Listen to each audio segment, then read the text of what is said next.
Hey everyone, my name is Aisha Earning Wali. I am student in Rehan AI Teacher Institute and Online Academy, Batch 21, Level 1. So I'm going to review another TED Talk of Sir Ken Robinson, and the topic is Do School Kill Creativity? ये एक मशहूर Ted talk माहिर तालीम can Robinson ने दी थी।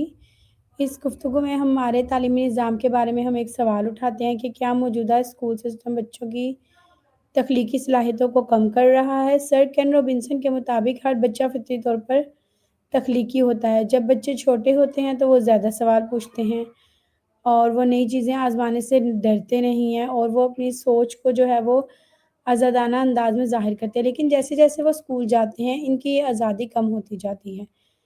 क्योंकि school में हम बच्चों को ज़्यादातर गलती से बचने की तालीम देते हैं कि मतलब वो गलती करें और बच्चों को बताया जाता है कि गलती करना अच्छी बात नहीं है, जिसकी वजह से ये नतीजा निकलता है कि बच्चों का तजस्सुस जो है वो आहिस्ता-आहिस्ता कम पड़ने लगता है, जिसकी वजह से वो नई चीज़ों को आज़माने से डरते हैं। हालाँकि तख्लीकी सलाहियत का बुनियादी असूल यही है कि इंसान नई चीज़ें आज़माए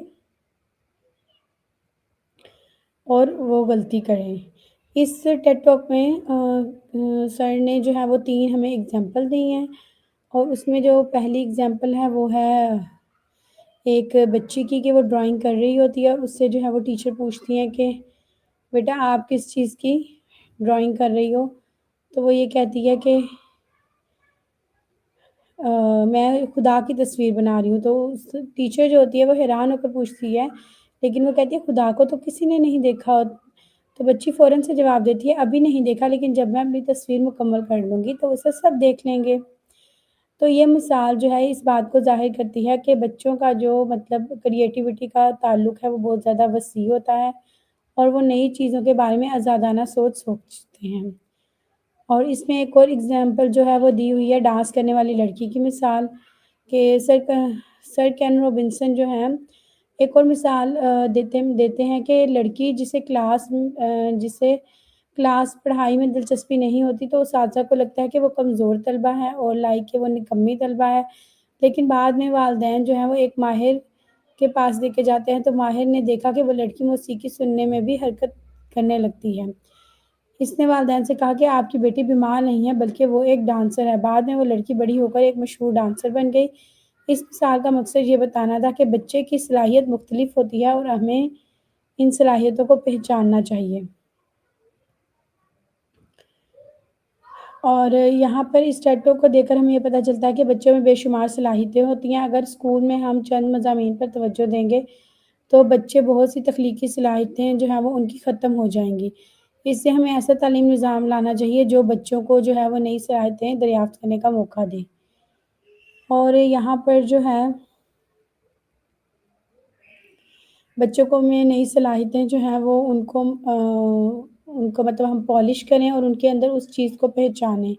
क्योंकि हर बच्चा जो है वो दूसरे बच्चे से मुख्तलिफ होता है और हर बच्चा जो है वो मतलब उसके अंदर क्रिएटिविटी जो है वो डिफरेंट टाइप की होती है। तो ये अब हम पर होता है कि हम जो है वो उसकी क्रिएटिविटी को क्या करते हैं कि कैसे पॉलिश करते हैं। तो सर केन विल्सन ने इस बात पर भी ज़ोर दिया है कि दुनिया का ज़्यादातर तालीमी निज़ाम जो है वो एक ख़ास तरतीब पर कायम है। इस तरतीब में सबसे ज़्यादा अहमियत जो है वो रियाज़ी और साइंस सब्जेक्ट्स जो हैं वो उनको दी जाती है। इसके बाद जो बाकी ज़ुबानें हैं उनके आखिर में आर्ट, मौसीकी और ड्रामा इस तरह के मज़ामीन को साइड पर रखा जाता है। और ये हम लोग भी अपने स्कूल्स में चाहे हम स्टूडेंट हो या हम पढ़ाते हों, तो हम भी ये चीज़ नोट करते हैं कि जो सब्जेक्ट वाले स्टूडेंट्स होते हैं उनको ज़्यादा तवज्जो भी दी जाती है और वो पूरे स्कूल में यही चीज़ मशहूर होती है कि बहुत ज़्यादा लाइक हैं, जबकि आर्ट्स वाले जो होते हैं उन बेचारों को एक साइड पर रखा जाता है और उनको कोई भी इतना ज़्यादा तवज्जो भी नहीं दी जाती और उनको ये कहा जाता है कि ये जो है वो निकम्मे बच्चे हैं। मतलब ये आई डोंट नो कि ये हमारा माइंड ऑफ थिंकिंग है या हमने ये परसेप्शन जो है वो अपने मुआशरे से लिया है, लेकिन ये परसेप्शन वाक़ई बिल्कुल ठीक है। अच्छा जी, इनके मुताबिक एक बड़ा मसला ये है क्योंकि हर बच्चा एक जैसी सलाहियतों के साथ पैदा नहीं होता। कुछ बच्चे जो हैं वो रियाज़ी में अच्छे होते हैं, कुछ मौसीकी में अच्छे होते हैं, कुछ जो है वो ड्राइंग में अच्छे होते हैं। इससे सिर्फ़ चंद मखसूस मज़ामीन को अहमियत देंगे تو باقی بچوں کی صلاحیتیں جو ہیں جو جس طرح ڈفرینٹ بچوں کے اندر ڈفرینٹ صلاحیتیں ہوتی ہیں تو جو مختلف طرح کی صلاحیتیں ہیں وہ نظر انداز ہو جائیں گی، وہ دب جائیں گی۔ اور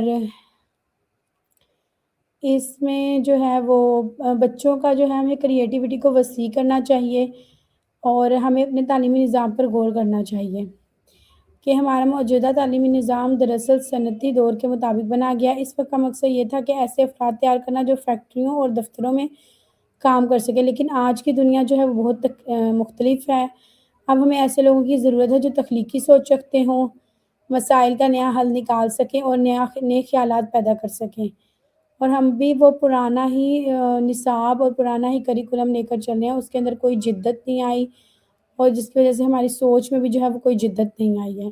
جبکہ اب جو ہے وہ تعلیمی نظام میں بہت بہتری آنی چاہیے تھی، جیسے ٹیکنالوجی میں بہتری آئی ہے، اے آئی آیا، ٹیکنالوجی بہت زیادہ جدید ہو گئی ہے، لیکن ابھی تک ہم اپنے وہ پرانے تعلیمی نظام پر ہی اٹکے ہوئے ہیں۔ اور تخلیقی صلاحیت جو ہے وہ صرف آرٹ تک محدود نہیں ہے، ٹھیک ہے، بلکہ یہ زندگی کے ہر شعبے میں اہم ہے، چاہے وہ سائنس ہو، بزنس ہو یا ٹیکنالوجی ہو، ہر طرح کی تخلیقی سوچ کی ضرورت ہوتی ہے۔ ہمیں واقعی اپنے بچوں کی تخلیقی صلاحیتوں کو نکھارنا چاہیے تاکہ ہم تعلیمی نظام میں تبدیلی لانی ہوگی۔ اسکولوں کو چاہیے کہ وہ بچوں کی مختلف دلچسپیوں اور صلاحیتوں کو پہچانیں اور انہیں ترقی دینے کے مواقع فراہم کریں۔ کو بھی چاہیے کہ وہ بچوں کو سوال پوچھنے دیں، نئی چیزیں آزمانے دیں، نئی سوچ کا اظہار کرنے کی آزادی دیں اور جب بچوں کو اعتماد ملتا ہے تو وہ اپنی صلاحیتوں کو بہتر انداز میں استعمال کر سکتے ہیں۔ اس جو ٹیڈ ٹاک ہے اس کا ایک پیغام یہ بھی تھا کہ ہمیں تعلیم کو صرف نمبروں اور امتحانات تک محدود نہیں کرنا چاہیے۔ تعلیم کا اصل مقصد یہ ہونا چاہیے کہ بچے خود کو پہچان سکیں، اپنی دلچسپی کو دریافت کریں اور معاشرے کے لیے مثبت کردار ادا کریں۔ آخر میں سر کین رابنسن یہ کہتے ہیں کہ اگر ہم مستقبل کو بہتر بنانا چاہتے ہیں تو ہمیں بچوں کی تخلیقی صلاحیتوں کی حفاظت کرنی ہوگی۔ ایسا تعلیمی نظام بنانا بچوں کو صرف معلومات نہ سوچنے، تخلیق کرنے اور انہیں خواب دیکھنے کا حوصلہ بھی دے۔ یہ ٹیڈ ٹاک کا جو رزلٹ ہے وہ یہ ہے کہ ہر بچہ خاص ہوتا ہے، اس کے اندر کوئی نہ کوئی مختلف یا پھر منفرد موجود ہوتی ہے۔ اگر ہم ان کو ترتیب دیں کہ بچوں کی تخلیقی صلاحیتیں بھی ترقی کریں تو ہم ایک زیادہ باصلاحیت اور روشن مستقبل بنا سکتے ہیں۔ اور اس میں یہ بھی وہ بتاتے ہیں کہ اب ہمیں نہیں پتہ کہ نیکسٹ 5 سال میں کیا ٹیکنالوجی آئے گی اور ٹیکنالوجی کتنی جدت اختیار کرے گی، تو ہمارا کریکولم جو ہے وہ وہی اولڈ ہوتا ہے اور یہ بات کسی کو تو ہمیں وقت کے ساتھ ساتھ اس کو اپڈیٹ کرنا چاہیے۔ تو آپ بچوں کو مطلب کیسے ایسی چیزیں پڑھا سکتے ہیں۔ امید ہے آپ کو میری ٹیڈ ٹاک کا ریویو جو ہے وہ پسند آیا ہوگا اور آپ نے اس کو پسند کیا ہوگا۔ نیکسٹ ٹائم حاضر ہوں گی ایک اور ٹیڈ ٹاک کے ریویو کے ساتھ۔ Hope so you like it. Allah حافظ، تھینک یو۔